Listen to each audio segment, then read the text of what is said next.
ఈ వీడియోలో నేను ఒక రెజ్యూమ్ గురించి చెప్తానండి. ఒక రెజ్యూమ్‌ని ఎలా ప్రిపేర్ చేసుకోవాలి? ఎలా ప్రిపేర్ చేసుకుంటే మనకు జాబ్ అనేది ఈజీగా వస్తుందో కొన్ని steps and trips and tricks చెప్తాను. సో, ఈరోజు రేపు జనరేషన్‌లో ప్రతి ఒక్క జాబ్ గురించి మనం ఆన్‌లైన్‌లో అప్లై చేయాల్సొస్తుంది. సో, ఒక జాబ్ గురించి మనం ఆన్‌లైన్‌లో అప్లై చేసినప్పుడు హెచ్ఆర్ రిక్రూటర్స్‌కి కొన్ని లాక్స్ ఆఫ్ జాబ్ రెజ్యూమ్స్ అనేవి ఒస్తాయి. సో, ఆ రెజ్యూమ్స్ అన్నింటిని వాళ్ళకి చూడాలి కంప్లీట్‌గా అంటే వాళ్ళకి చాలా టైం పడుతుంది. సో, వాళ్ళేం చేస్తారు అంటే ఏటీఎస్ అనే ఒక యాప్‌ని యూజ్ చేస్తారు. అంటే అప్లికేషన్ ట్రాకింగ్ సిస్టమ్. దాంట్లో ఆ యాప్‌ని యూజ్ చేసి రెజ్యూమ్స్‌ని షార్ట్ లిస్ట్ చేస్తారు. సో, ఆ యాప్‌లో ఏం చేస్తారు అంటే వాళ్ళ జాబ్‌కి సంబంధించిన స్కిల్స్‌ని ఎంటర్ చేస్తారు. ఆ ఎంటర్ చేస్తే ఆ యాప్ ఏం చేస్తుందంటే రెజ్యూమ్స్‌లలో ఆ కీ స్కిల్స్ ఏ దాంట్లో అయితే ఎక్కువ నంబర్ ఆఫ్‌గా ఉన్నాయో ఆ రెజ్యూమ్స్‌ని సెలెక్ట్ చేసి హెచ్ఆర్ రిక్రూటర్స్‌కి ఇచ్చేస్తుంది. సో, అప్పుడు దాంట్లో హెచ్ఆర్ రిక్రూటర్స్ ఆ రెజ్యూమ్స్‌లలో కొన్ని రెజ్యూమ్స్‌ని తీసుకొని చదివి దాంట్లో షార్ట్ లిస్ట్ చేసి కాల్ బ్యాక్ చేస్తారు.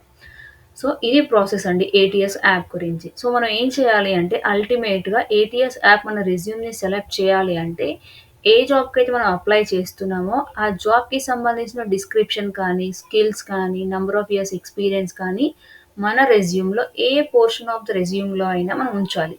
అయితే ఏటీఎస్ అనే యాప్ మన రెజ్యూమ్‌ని సెలెక్ట్ చేస్తుంది. సో, ఎగ్జాంపుల్‌గా నేను ఈ వీడియో ఎండింగ్‌లో చూయిస్తాను. సో, నెక్స్ట్ ప్రాసెస్ ఏంటంటే రెజ్యూమ్ ఎలా క్రియేట్ చేయాలి? ఏ ఫార్మాట్ యూజ్ చేయాలి? అనేది అందరికి చాలా పెద్ద డౌట్ అండి. సో, మీరు ఏ ఫార్మాట్ అయినా యూజ్ చేయొచ్చు. బట్ ఎక్కువగా గూగుల్ డాక్స్‌లో ఉన్న సెరిఫ్ అనే ఫార్మాట్‌ని ఫాలో అవుతే చాలా బావుంటుంది. నెక్స్ట్ వచ్చేసి మీరు వర్డ్‌లో అయినా ప్రిపేర్ చేసినా ఓకే. బట్ గూగుల్ డాక్స్‌లో రెడీమేడ్ టెంప్లేట్స్ చాలా ఉన్నాయి. దాంట్లో సెరిఫ్ అనే దాన్ని ఎక్కువగా యూజ్ చేస్తూ ఉంటారు. Next job description keywords. So, మన రెజ్యూమ్‌లో ఖచ్చితంగా ఏముండాలో ఇంతకుముందే చెప్పాను. జాబ్ డిస్క్రిప్షన్‌లో ఏవైతే కీవర్డ్స్ ఉంటాయో అవన్నీ కీవర్డ్స్ మన రెజ్యూమ్‌లో కనిపించాలి. అయితేనే మన రెజ్యూమ్‌ని ఏటీఎస్ అనే యాప్ మన రెజ్యూమ్‌ని సెలెక్ట్ చేస్తుంది. Next objectives. So, first and ఫార్‌మోస్ట్‌గా ఏం రాయాలి అంటే ప్రతి రెజ్యూమ్‌లో కెరియర్ ఆబ్జెక్టివ్ అనేది ఉంటుందండి. కెరియర్ ఆబ్జెక్టివ్ అంటే మనం ఇంకా ముందు ఎలా ఉండాలి అనుకుంటున్నాం. ఒక కంపెనీని ఎలా డెవలప్ చేయాలనుకుంటున్నామో రాయాలి. సో, అన్ని ఫర్ ఎగ్జాంపుల్ ఒక 4 జాబ్స్‌కి అప్లై చేయాలి. 4 జాబ్స్ డిఫరెంట్ మెథడ్స్ అనుకోండి. ఈ 4 జాబ్స్‌కి ఒకే ఫార్మాట్ రెజ్యూమ్ పంపించకూడదు. కెరియర్ ఆబ్జెక్టివ్ ప్రతి జాబ్‌కి సంబంధించినట్టుగా డిజైన్ చేసి, రాసి మనం పంపించాలి. అంటే సేల్స్ ఎగ్జిక్యూటివ్స్‌కి వేరుగా ఉంటుంది. లెక్చరర్స్‌కి వేరుగా ఉంటుంది. టెక్ సపోర్టర్స్‌కి వేరుగా ఉంటుంది. అడ్మినిస్ట్రేషన్‌కి వేరుగా ఉంటుంది. ఏ జాబ్ అయితే చేయాలనుకుంటున్నామో, దేనికైతే మనం అప్లై చేస్తున్నామో దానికి సంబంధించిన కెరీర్ ఆబ్జెక్టివ్‌ని మనం గూగుల్‌లో సెర్చ్ చేసి కూడా రాసుకోవచ్చు. మనం ఓన్‌గా కూడా రాసుకోవచ్చు. నెక్స్ట్ థింగ్ ఏంటంటే నంబర్ ఆఫ్ పేజెస్. రెజ్యూమ్ అనేది ఎంత లార్జ్‌గా ఉండాలా? షార్ట్‌గా ఉండాలా? ఎక్స్‌పీరియన్స్ అయితే మినిమమ్ 2-3 పేపర్స్ ఉండాలండి. ఫ్రెషర్స్ అయితే 1 పేజ్ ఉంటే సరిపోతుంది స్వీట్ అండ్ షార్ట్‌గా. నెక్స్ట్ 3, 4 రెజ్యూమ్స్‌ని ప్రిపేర్ చేసుకోవాలి. అంటే ఏ జాబ్‌కి సంబంధించినట్టు ఆ జాబ్‌కి ఒక 4, 5 మోడల్స్ ప్రిపేర్ చేసి ఉంచుకున్నామనుకోండి. మనం కావాలంటే కెరియర్ ఆబ్జెక్టివ్‌ని, కీ స్కిల్స్‌ని చేంజెస్ చేస్తూ ఈ రెజ్యూమ్స్‌ని అప్‌లోడ్ చేస్తే సరిపోతుంది. నెక్స్ట్ ఏంటంటే ఒక రెజ్యూమ్‌ని మనం కేర్‌ఫుల్‌గా చదవాలి. మన రెజ్యూమ్‌ని మనం కరెక్ట్‌గా చదువుకొని ఉంచుకోవాలి. ఇంటర్వ్యూయర్‌లో ఎప్పుడైనా ఎవరైనా సడెన్‌గా అడగొచ్చు. మీ అంటే మీ స్కిల్స్‌లో ఫోర్త్ స్కిల్ ఏంటి? ఫిఫ్త్ స్కిల్ ఏంటి? అనేది అడగొచ్చు. సో, మన రెజ్యూమ్ మనం కాకపోతే ఎవరు చదువుతారండి? సో, మనం రెజ్యూమ్‌ని మనం కంప్లీట్‌గా చదువుకొనే ఉండాలి. సో, ఇక నేను రెడీమేడ్‌గా గూగుల్ డాక్స్‌లో ఎలా చేయాలని తర్వాత చూపిస్తాను ఈ వీడియో ఎండింగ్‌లో. ఫస్ట్ నేను నా రెజ్యూమ్‌ని వర్డ్‌లో ఒక ఫార్మాట్‌లో ప్రిపేర్ చేశాను. ఇది బెస్ట్ అని చాలామంది సజెస్ట్ చేశారు. సో, ఆ ఫార్మాట్ మీతో షేర్ చేయాలనుకుంటున్నాను. అలాగే ఈ కీవర్డ్స్, ఆబ్జెక్టివ్స్ ఎలా రాయాలో కూడా మీకు ఆ దాంట్లోనే చూయిస్తాను.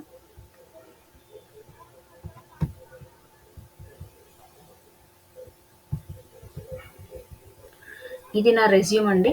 సో, ఫస్ట్ రెజ్యూమ్ అని టైటిల్ ఇచ్చేసాను. నా నేమ్ రాసాను. ఇక్కడ మీ మొబైల్ నంబర్ రాయండి. ఇక్కడ మెయిల్ ఐడీ రాయండి. As well as Skype ID, LinkedIn ID, profiles కూడా మీరు స్పెసిఫై చేయండి. ఎందుకంటే ఇప్పుడు అన్నీ వర్చువల్‌గానే జరుగుతున్నాయి కాబట్టి స్కైప్ ఐడీ ఉంటే బెటర్‌గా ఉంటుంది. సో, ఈ మెయిల్ ఐడీ చేసుకునేటప్పుడు కూడా కరెక్ట్‌గా ఒక ఫార్మాట్‌లో ఉండేలా చూసుకోండి. అంతేగాని నిక్ నేమ్స్‌తో స్వీటీ, లక్కీ, పప్పీ అలా ఉండకూడదు. ఇదొక అఫీషియల్‌గా మనకు కనిపించాలి. జనరల్‌గా యూజ్ చేసే మెయిల్ ఐడీ సెపరేట్‌గా ఉండాలి. అన్ని జాబ్స్‌కి ఇచ్చేది సెపరేట్‌గా మెయింటైన్ చేయండి. అయితే బావుంటుంది. Next career objective. సో చెప్పాను కదా! ఫస్ట్ కెరియర్ ఆబ్జెక్టివ్ ఏ జాబ్‌కైతే అప్లై చేస్తున్నామో దానికి సంబంధించినట్టుగా మాత్రమే ఉండాలి.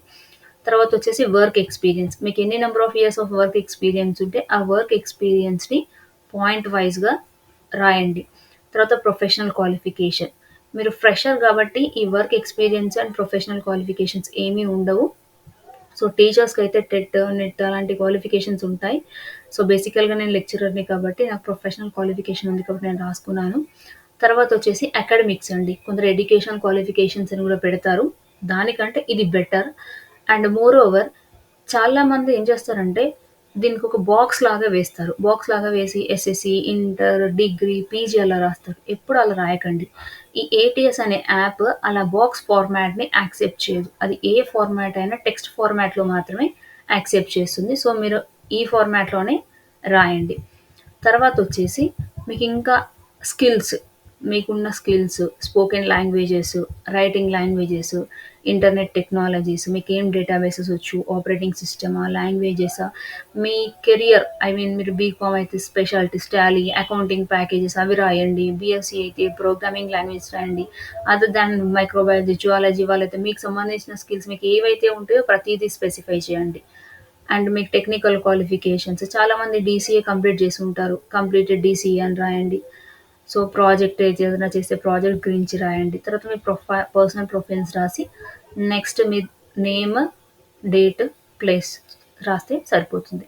సో, ఇక్కడితో నా రెజ్యూమ్ కంప్లీట్ అయిందండి. నేను మీకు గూగుల్ డాక్స్‌లో ఎలా రెజ్యూమ్ ప్రిపేర్ చేయాలో చూయిస్తాను. సో, ఇక్కడ నేను గూగుల్ డాక్స్ ఓపెన్ చేస్తున్నాను. ఈ గూగుల్ డాక్స్‌లో రెజ్యూమ్, సెరిఫ్ అనే ఫార్మాట్ ఉంది కదండీ! జస్ట్ ఇది సెలెక్ట్ చేయండి.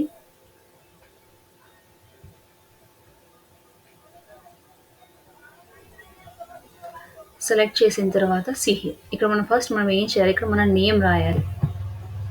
ఇక్కడ కంప్లీట్‌గా ఎడిట్ అవుతుందండి ఇది. మనం ఏది చేయాలన్నా మనం ఎడిట్ చేసుకోవచ్చు. సో, క్యాపిటల్ లెటర్స్‌లోనే ఉండాలి. మీకు స్మాల్ లెటర్‌లో వచ్చింది. క్యాపిటల్‌లో రాయండి బెటర్. సో, తర్వాతొచ్చేసి మీకేదైనా ఎక్స్‌పీరియన్స్ ఉంటే ఆ ఎక్స్‌పీరియన్స్‌ని ఇక్కడ యాడ్ చేయండి. నేను ఫ్రెషర్ రెజ్యూమ్ గురించి చూయిస్తున్నాను కాబట్టి నేను ఎక్స్‌పీరియన్స్ ఏమీ రాయట్లేదు. సో, తర్వాతొచ్చేసి ఇక్కడ మీ స్కూల్ నేమ్. మా school name SSVN HS. SSVN HS. Next దాని లొకేషన్.